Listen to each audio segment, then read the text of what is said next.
Let's start with a copper question then. A bit of a fade to the rally coming through today, still comfortably above 10,000, 10,500. It had crossed above 11,000. It's up 27% year to date. Does the softness in the copper price in the session today suggest that maybe this has been overrun?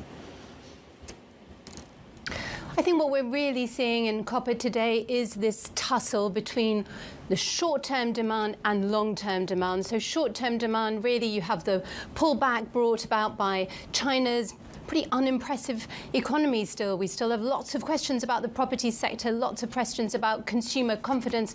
The long term, of course, which has been fueling this big speculative run, this push past 11,000 we saw earlier this week, that's really about long-term demand. That's really about the energy transition. It's about EVs. It's about ultimately what could be a shortage of the metal. And that's what you're seeing today.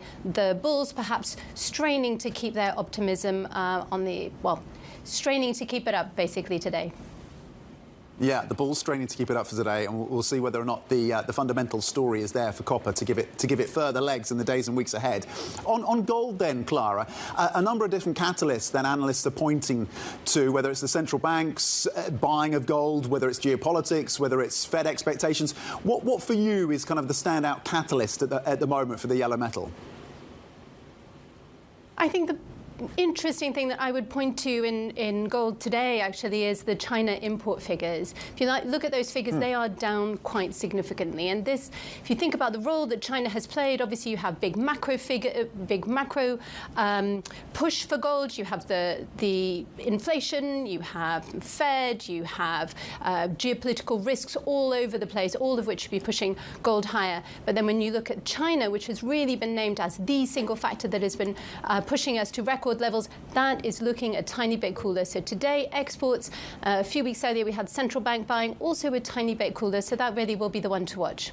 Prices are a little bit too high for the Chinese at the moment. OK, that's really interesting in terms of the slightly softer import numbers coming through from China on gold at 2,416 right now per troy ounce.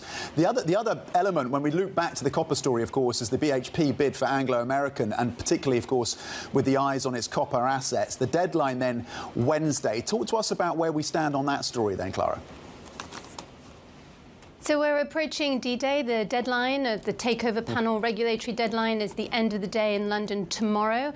So what we're waiting now is to see whether BHP will, in the last minute, put in a firm bid for Anglo American, despite plentiful signals from Anglo American that perhaps it isn't quite ready to engage, and certainly not at the current price, or whether they walk away for 6 months, wait and see what Anglo does with its strategy plan, whether it really can pull this off, and then either come back with a lower price or take have a go at buying the good bits of Anglo American, which will be left. And as you said, that really is a copper story. Of course, going back to the sentiment that has been fueling the price ever higher.